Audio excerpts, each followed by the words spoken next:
Hola, bienvenido de nuevo a un nuevo episodio de Quiero ser Product Manager. Cuando hablamos de producto, o cuando al menos yo hablo de producto, he estado hablando de forma muy genérica, es decir, no me he concentrado en un problema muy específico que tenga mucho detalle, porque generalmente hay que dar muchísimo contexto para poder explicar la toma de decisiones de utilizar una técnica, utilizar una metodología o por qué se toman ciertas decisiones en un producto determinado, ¿no? Entonces, me gustaría contarte de un proyecto en el que vengo trabajando ya hace, digamos, un año, más forma efectiva o fuerte, invirtiendo más tiempo en los últimos 6 meses. Y se trata de Catalog Flow, que es una plataforma SaaS que desarrollé en los últimos 6 meses para poder resolver problemas reales en el mundo del e-commerce y los marketplaces. Si alguna vez te has preguntado cómo es emprender un viaje en solitario y navegar por estas aguas desconocidas, me parece que este episodio te puede gustar. Para darte un poco de contexto, porque de nuevo, todo lo que es producto siempre tiene que ver con contexto. Hay mucha generalización últimamente, pero vamos a tratar de darte en estos pequeños minutos el contexto de la plataforma y guiarte eh, y darte los motivos por los cuales he tomado ciertas decisiones. Entonces todo comenzó cuando trabajaba en una empresa. Todo comenzó cuando comencé a trabajar en una empresa que tiene más de 200 empresas en todo el mundo. Solamente en Europa tiene más de 65 empresas. Y cuando comencé a trabajar en esta empresa me di cuenta que todas las empresas se enfrentaban el mismo desafío. Enfrentaban muchos desafíos similares, pero me concentré en uno en particular, que era cómo gestionaban sus catálogos. Algunas empresas usaban lo que se llama un PIM, que es el Product Manager Management Information, o usaban herramientas similares, ¿no? de gestión de productos como Content Manager System, lo que sería, por ejemplo, Magento, WordPress, PrestaShop, PIMS, ERPs. O sea, todas estas empresas tenían de forma totalmente diversificada la forma de gestionar sus catálogos. Entonces, cuando hablo de gestionar sus catálogos, ¿qué significa? Significa que ellos venden productos físicos y estos productos, la información de estos productos la tienen almacenada en diferentes sistemas. ¿Qué información es? Es el nombre del producto, es la descripción del producto y todos los atributos que tienen esos productos, ya sea el tamaño, el peso, el tamaño de su paquete, fichas técnicas, manuales, qué cantidad, por ejemplo, qué cantidad de plástico tiene, qué porcentaje de plástico tiene el producto, información sobre términos, licencias o términos legales de los productos, o sea, información realmente compleja.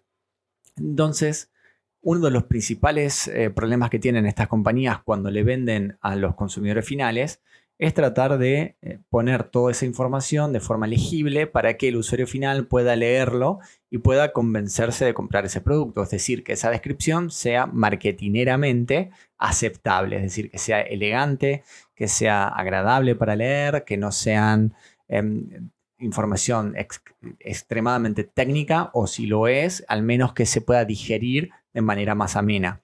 Entonces, este problema lo tienen, bueno, no solamente estas empresas, sino lo que tienen casi todos los marketplaces y casi todos los e-commerce. Entonces, enfocándome en este problema en particular, digo, acá hay una oportunidad para hacer una diferencia. Si podía resolver este problema, podía ayudar a empresas a mejorar su presencia en línea y al mismo tiempo podría crear un negocio rentable resolviendo este problema. Entonces, la clave estaba en entender profundamente las necesidades y tener la convicción de que podía marcar un cambio significativo en estas empresas. Con el problema claro en mente, me sumergí en el proceso de descubrimiento. Lo primero que debemos hacer. Si escuchan mis capítulos hacia atrás, siempre hablo de diferentes procedimientos. Y en este caso, lo que hice fue todo lo que se llama Product Discovery, ¿no? El proceso de descubrimiento. Que comencé a conversar con las empresas, escuchando atentamente los problemas y las necesidades que tienen. Es como prepararse para una expedición, estudiando el terreno y las condiciones antes de partir, ¿no? Entonces, lo que hice fue desarrollar un pequeño prototipo que automatizaba la generación de descripciones de productos de alta calidad y optimizadas para SEO utilizando inteligencia artificial. Este pequeño prototipo no era más que un script.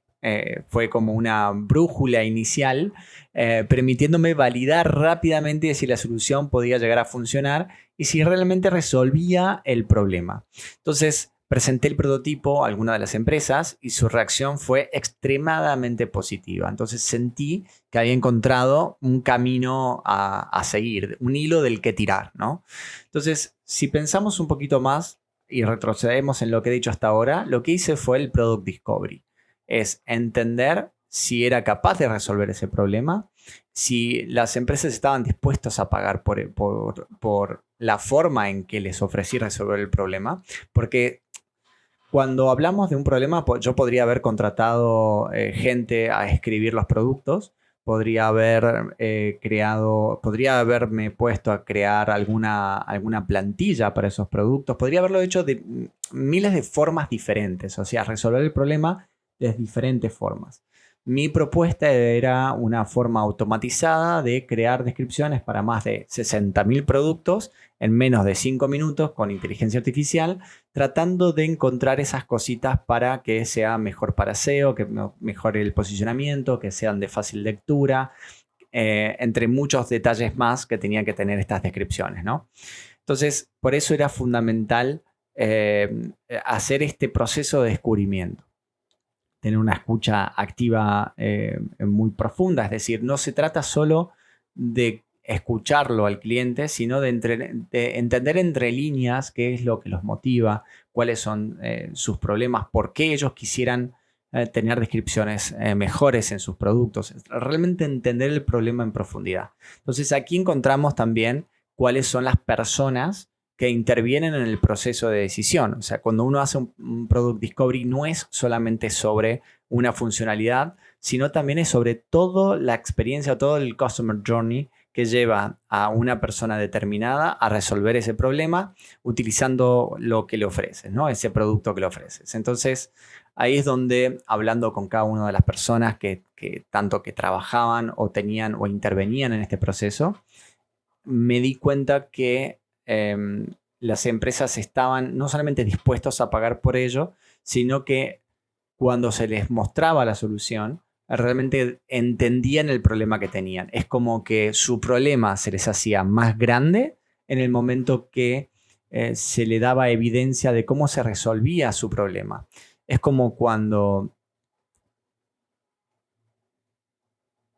Básicamente esto es más que un descubrimiento de funcionalidades o de productos, fue un descubrimiento del problema y hacérselo evidente a estos posibles clientes, ¿no? Entonces, imagínate emprendiendo una travesía también en solitario, porque esto también es importante mencionar que durante todo este proceso comencé a hacerlo solo. Entonces, siendo el guía, el explorador, el cartógrafo al mismo tiempo. Es como jugar de delantero y de defensa, era absolutamente todo, era como ser el piloto y ser el ingeniero, ¿no? Entonces así fue un poco mi experiencia al ser emprendedor, programando, haciendo de Product Manager, haciendo de SEO, haciendo de CTO, todo al mismo tiempo con Catalogflow, ¿no? Entonces ser un equipo de uno requiere muchísima disciplina. Y habilidades para gestionar tanto el tiempo como las prioridades.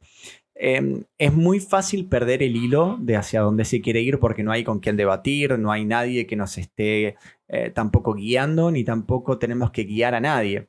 Nos tenemos que guiar a nosotros mismos. Entonces es fundamental crear compromisos con uno mismo y con esas ideas que uno tiene en un momento. Y tener muchísimo cuidado con este cambio de ideas permanente, o sea, el cambio de foco permanente, que eso es muy habitual cuando uno trabaja solo. Entonces, lo fundamental aquí era tener un equilibrio entre el desarrollo técnico con la estrategia de negocio, el marketing y las ventas y la atención al cliente. Es como caminar por un sendero desconocido llevando todo el equipo en tu mochila, pero la satisfacción de alcanzar la cima es realmente gratificante. Entonces implementé metodologías ágiles para organizar mi trabajo utilizando sprints y manteniendo una lista de tareas priorizadas. Por supuesto, no manejaba las reuniones de stand-up ni ningún tipo de instrumento que menciona las metodologías ágiles, pero sí traté de aplicar algunos de los conceptos, como definí mis OKR, definí mis objetivos, definí mis sprints, prioricé las tareas. Fui teniendo el tiempo cada 2 semanas, el tiempo de revisar realmente lo que quería construir en esas próximas 2 semanas, y trataba de incluso estimar las tareas y entender de qué era capaz en esas próximas 2 semanas, y así poder ir también sabiendo cuál era mi verdadera velocidad de desarrollo, mi velocidad de nuevas funcionalidades, la capacidad que tenía para poder desarrollar el producto. Cada día era un nuevo desafío, pero también una oportunidad para aprender algo diferente. Aprendí a valorar la importancia de cada rol y cómo todos contribuyen al éxito de la expedición. Es decir, se notaba claramente durante todo el proceso esos roles que me faltaban. El rol de un SEO, el rol de un CTO, el rol de un Product Manager, el rol de los desarrolladores, el rol de un QA. Realmente se nota muchísimo durante todo el proceso esa falta de sombreros, me gusta decirle, que faltaban durante todo el proceso de desarrollo del producto, ¿no? Llegó un momento en que, como necesitaba compañía, solo no podía seguir, incorporé a una persona más, ¿no? Entonces, incorporar a otras personas al equipo es como elegir a compañeros ideales para una travesía. No se trata, no se trata solo de las habilidades técnicas, sino de encontrar gente que comparta los valores y la visión del camino a seguir.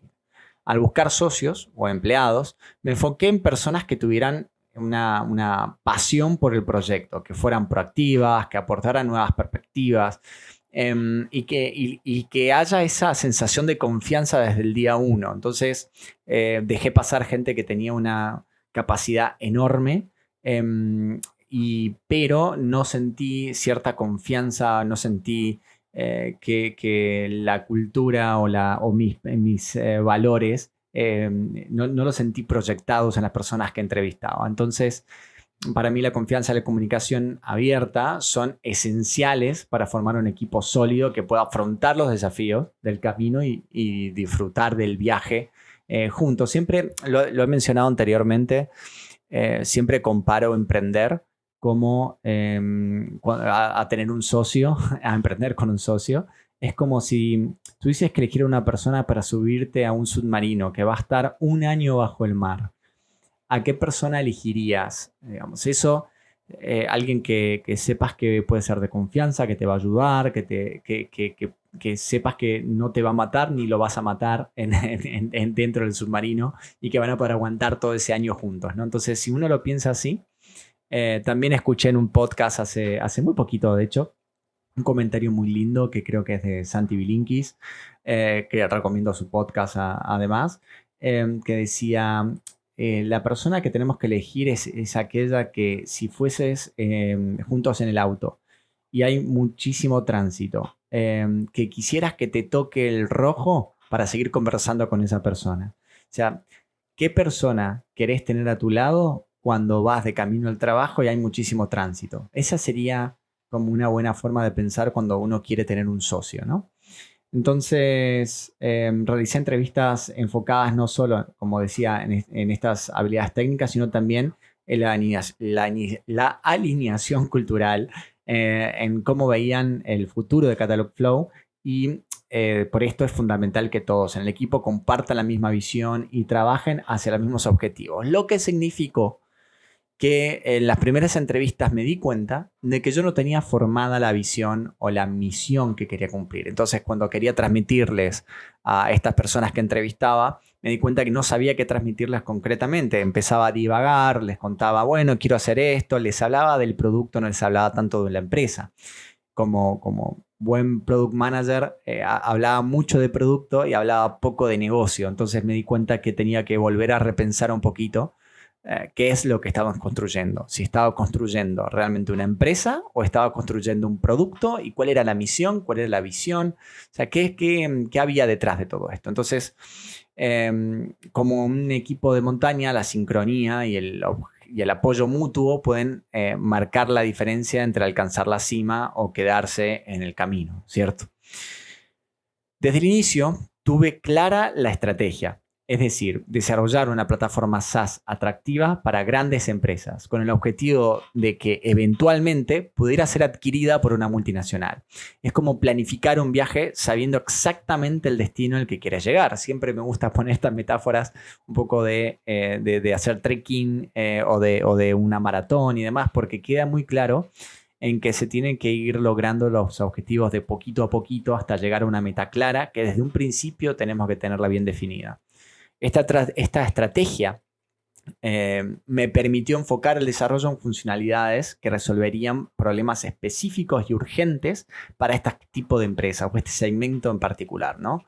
Entonces, por ejemplo, además de generar descripciones de productos de altísima calidad, incorporé herramientas como un asistente virtual o asistente personal con inteligencia artificial, un sistema de preguntas y respuestas para productos específicos que sea interactivo, para solucionar y otras soluciones para agentes internos, por ejemplo, ¿no? Herramientas tipo como Custom ChatGPTs, por ejemplo, pero para vendedores que necesitan un apoyo para poder realizar las ventas a grandes empresas. Entonces, cuando empecé a desarrollar diferentes funcionalidades, sentí lo primero era que estaba perdiendo foco. Digo, pero ¿realmente estaba perdiendo foco o mi misión, o no tenía clara mi misión? Entonces ahí es donde revisité qué es exactamente lo que estaba tratando de hacer y traté de entender si mis clientes me estaban, si yo estaba desarrollando, era casi una software factory haciendo lo que mis clientes me pedían o si realmente estaba desarrollando una estrategia de producto clara.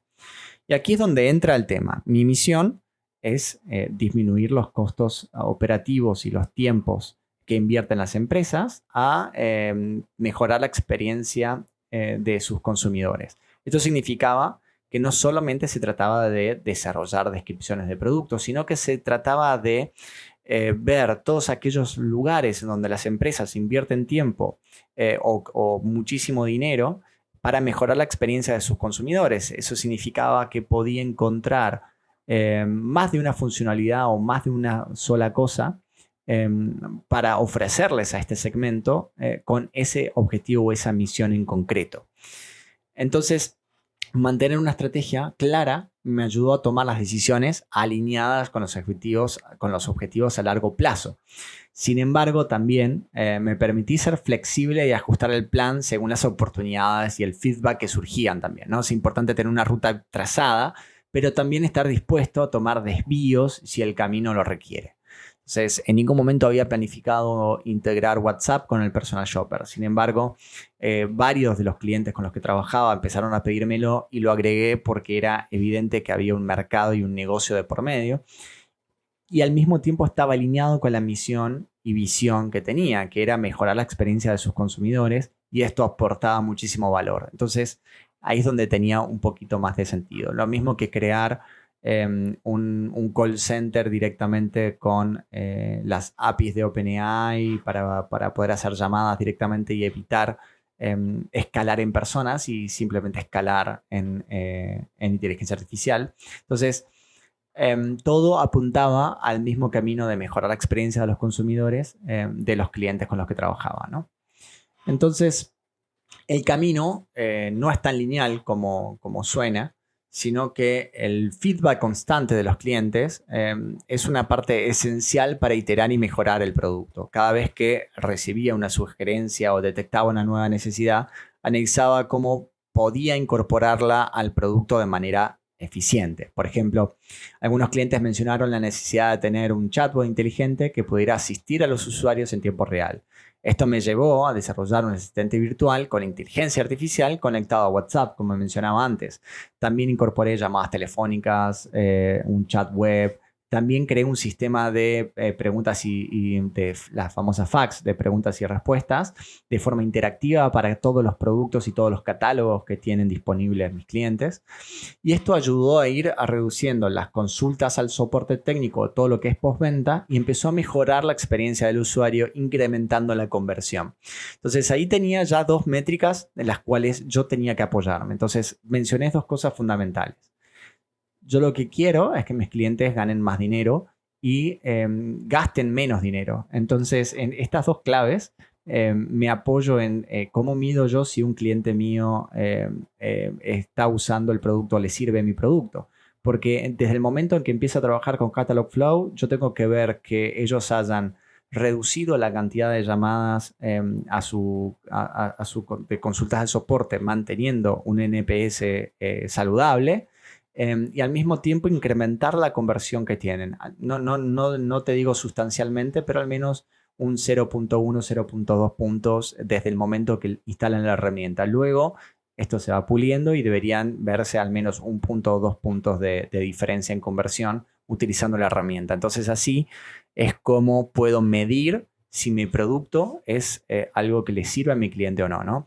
Entonces, mencionando sobre la capacidad de adaptación, la capacidad de adaptación es como navegar en aguas cambiantes, es ajustando las velas según el viento y las corrientes. Te permite responder a las demandas del mercado y ofrecer verdaderos valor a tus clientes. Además, fortalece la relación con ellos, ya que sienten que sus opiniones son valoradas y tomadas en cuenta. Pero aquí va el tema. Navegar en estas aguas, que son cambiantes, tiene muchísimo sentido, pero siempre y cuando tengas una meta clara. Si no estás cambiando las metas y no estás cambiando tus prioridades, sino lo que haces es ir navegando entre este mercado, entre las necesidades de tu mercado para cumplir con los objetivos planteados. No significa estar cambiando de foco permanentemente, sino tratar de encarar al mercado desde diferentes ángulos para resolver el mismo problema o haciendo foco en lo mismo que quieres, el mismo problema que quieres resolver. Es importante ser realista sobre los límites y el potencial que tiene una startup. En sectores con márgenes complicados, tienes que entender que hasta dónde puede llegar el beneficio y cómo optimizar los recursos para maximizarlo. Realicé algunos análisis financieros para entender los costos operativos, el costo de adquisición de clientes y el retorno de inversión. Y esto me permitió ajustar los precios y los planes de suscripciones para asegurar la rentabilidad del negocio. Por ejemplo, uno de los primeros temas en pricing fue que comencé ofreciendo la plataforma por 14 euros. Rápidamente me di cuenta que estaba regalando el servicio. Entonces tuve que aumentar los precios y me quedó obviamente usuarios legacy a los que tenía que actualizarles este precio. Y lo subí a 69 euros. Rápidamente nuevamente me di cuenta que estaba regalando el servicio todavía. Es decir, en plataformas SaaS, un ticket que tiene sentido, estamos hablando de más o menos 1.000 euros por año como base. Entonces, para que una infraestructura como una plataforma SaaS se pueda mantener y generar beneficios, tiene que tener más o menos ese ticket para que valga la pena tener gente que te venda por detrás y demás. Entonces pasé de hacer tickets de 350, 600 euros al año a pasar a más de 1.000, 1.500 euros cambiando el pricing. Entonces, las claves para cambiar el pricing fue, primero, en ver la aceptación del mercado y saber que hay una relación entre lo que piensa la gente del precio en cuanto a la calidad. Por ejemplo, comprar un par de zapatos baratos, uno sabe que tiene baja calidad. Entonces, pasa lo mismo si uno compra algo muy barato en internet, uno piensa que puede tener, que es de una plataforma de baja calidad o una plataforma de uso personal y no corporativa. Entonces, ahí es donde tuve que empezar a trabajar en la estrategia de pricing para mostrar realmente el valor que se quiere ofrecer. trabajar en precio no es simplemente saber que los márgenes te sirven y te generan beneficio y que puedes pagar todos tus costos operativos, sino también que haya un buen market fit en el mercado, es decir, que las empresas estén dispuestos a pagar ese precio. Y a veces creemos que no están dispuestos a pagar precios altos o creemos que es un precio alto para resolver algo y lo que hay que hacer es entender cuánto le cuesta a tu cliente resolver ese problema sin tu plataforma. Entonces, cuando tienes el número claro de cuánto le cuesta a tu cliente utilizando tus competidores o utilizando de formas más tradicionales o manuales, etcétera, cuando entiendes bien cuál es el límite al que puedes llegar, entonces, desde ese precio que paga tu cliente por resolver el problema sin ti, desde ese lugar hacia abajo puedes manejar la propuesta de valor. A veces incluso puedes ofrecer una propuesta superior siempre y cuando que tu propuesta de valor sea mucho mayor que la que pueda abarcar tu cliente de forma tradicional. Pero ahí estamos hablando de otros temas. En mi caso en particular, lo que hice fue determinar cuál es el precio que está dispuesto a pagar el cliente, cuál sería el límite. Con diferentes pruebas A/B testing, lo que hice fue poner el precio en 69, después el precio en 360, ofrecer paquetes anuales, ofrecer paquetes trimestrales, ir viendo a ver el mercado. Hice varias pruebas, tengo clientes que pagan 14, otros 69, otros 300, otros 1000, otros 800. Todas estas pruebas las hice para entender exactamente cuál es el precio que tiene que tener la plataforma. Siempre habló del ciclo de vida del producto y siempre hablaba de que existe un ciclo muy claro de producto, pero yo lo cambié un poquito. Entonces, porque de nuevo, como product manager, si bien tienes que apegarte a ciertas metodologías, pero la metodología habla siempre de tener un ciclo de vida de un producto que si te es necesario, lo puedes cambiar. Entonces, lo primero que hice fue dentro de mi ciclo de vida del producto, cada vez que quiero iterar mi producto, lo que hago es escuchar, primero es mantener una comunicación constante con los clientes, luego lo que hago es analizar, es procesar la información y extraer los insights que sean los más valiosos posibles, que puedan guiar las decisiones. Luego entender y profundizar en problemas para encontrar la raíz y ofrecer soluciones efectivas. Es importante no quedarse en la superficie y realmente comprender el terreno que estás explorando, ir al barro, como digo yo. Luego, desarrollar una propuesta, es implementar una solución de manera que sea eficiente y de alta calidad. Y aquí es donde la planificación y las buenas prácticas juegan un papel que es crucial. Luego de desarrollar, lo que hacemos es probar en un pequeño segmento. Entonces, realizar pruebas exhaustivas para asegurarse que el producto, digamos, cumple con los estándares de calidad. Y cuando sos pocas personas, lo que recomiendo aquí es utilizar a los propios usuarios. Entonces, lanzas una versión beta para un usuario en particular, que ese usuario, que es un power user o alguien, un early adopter, algo así, que pruebe la funcionalidad y te dé feedback y puedas asegurarte que el producto funciona correctamente. Y luego sí haces un lanzamiento, que es introducir el producto al mercado y monitorear el desempeño. Entonces es el momento de abrir las puertas y hacer un poco de publicidad de ese producto y lanzarlo realmente al mercado, ¿no? Una de las cosas fundamentales que yo pongo en ciclo de vida de mi producto es cobrar. No suele estar esto en un ciclo de vida de producto, ya lo sé, no es parte de ninguna metodología, pero es la mía. Y establecer medios de negocio que permiten monetizar el producto de manera justa y sostenible. Y esto incluye planes de suscripción, precios y opciones de pago para, como todavía estoy en proceso de validar ese pricing, lo incorporo dentro de mi ciclo de vida de producto porque es parte de las pruebas que hago, ¿no? Escucho, analizo, entiendo, desarrollo, pruebo, lanzo, luego cobro y luego empiezo a pagar todos esos costos, ¿no? Entonces gestiono los costos operativos, incluyo salario, infraestructura y otros gastos. Y es esencial mantener una buena salud financiera para que el negocio pueda continuar creciendo. Entonces hay que ocuparse de la parte financiera, que yo la detesto, pero es fundamental para el negocio y la salud del negocio. O poder obtener beneficios, ¿no? Generar ganancias que permiten reinvertir en el negocio. Entonces, en mi caso, por ejemplo, desde el año que llevo, desde que comencé el prototipo hasta ahora, que es una plataforma sólida, SaaS y que ya tiene varios clientes, todo el beneficio generado lo he reinvertido tanto en desarrollo de funcionalidades como en captación de clientes, ¿no? Entonces, bueno, infraestructura, todos los costos operativos que tiene, o sea, todo lo que genera, o sea, después de lo que me queda de beneficio después de todo, es si quiero desarrollar una nueva funcionalidad, esta nueva funcionalidad me va a generar costos extras. Entonces, por eso mencioné que todo lo que el beneficio que ha generado la plataforma lo he vuelto a reinvertir dentro de la misma, ya sea en marketing, clientes, etc. Y me parece que es súper saludable al principio no tratar de sacar dinero, no hacer esto por dinero, sino hacerlo para resolver el problema.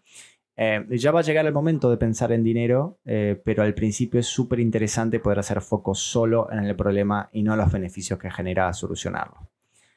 Bueno, cada etapa es como parte del viaje y requiere muchísima atención, dedicación para poder lograr el éxito. O sea, es fundamental seguir, si te defines un ciclo de vida de producto, tienes que primero validarlo, por supuesto, iterarlo y estar seguro que cumples con ese ciclo de vida.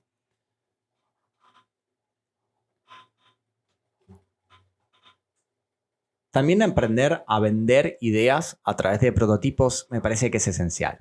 Mostrar algo tangible, aunque sea una versión inicial, ayuda a que los clientes y posibles inversores entiendan el valor de tu propuesta y que se entusiasmen con ella. O sea, los prototipos son como mapas que ilustran el camino que quieres seguir, demuestran la visión y pueden inspirar a otros a unirse a esa misma aventura, ¿no?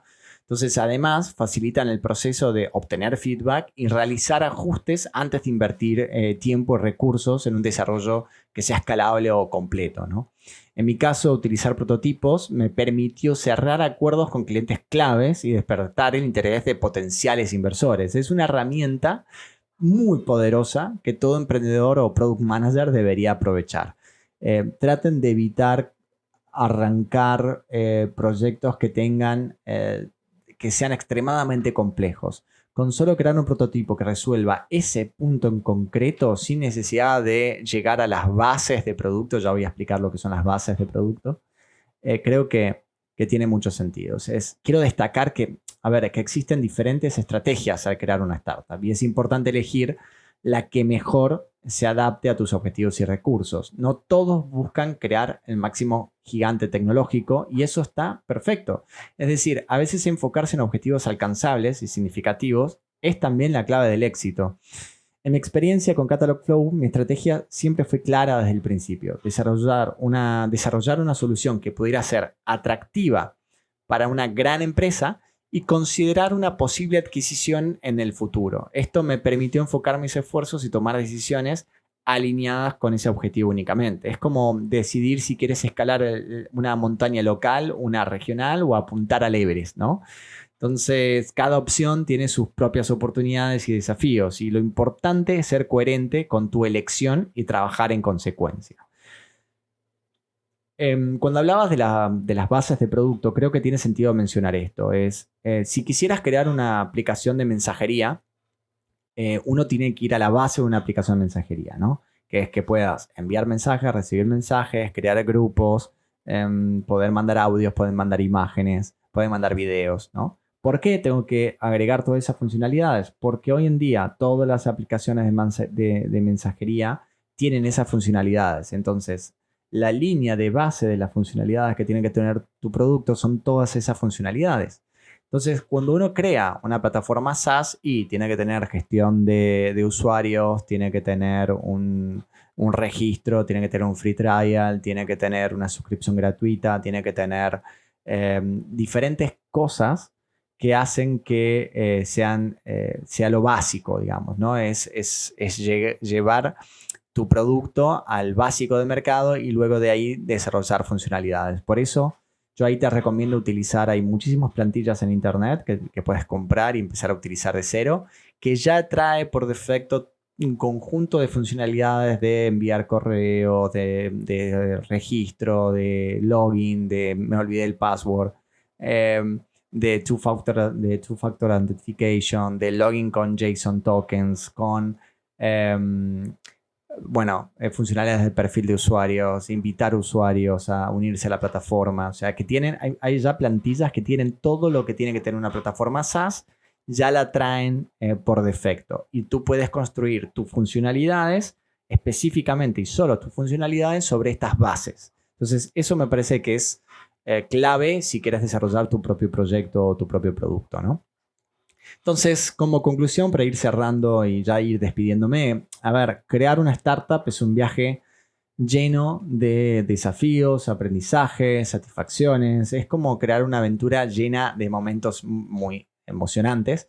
Y mi experiencia con Catalog Flow me enseñó que tener una estrategia clara, ser flexible y mantener el foco en resolver problemas reales es fundamental para el éxito. No todos los emprendimientos están destinados a ser los más grandes del mundo, esto de nuevo lo aclaro, y esto está bien. O sea, lo importante es crear valor, aprender del proceso y disfrutar del viaje. Cada paso, cada logro y cada obstáculo superado son parte de la aventura. Y espero que mi historia te haya aportado insights valiosos y te inspire a perseguir tus propias ideas. Recordá que los pequeños objetivos alcanzables pueden ser la clave para avanzar y, quién sabe, llegar más lejos de lo que te imaginabas.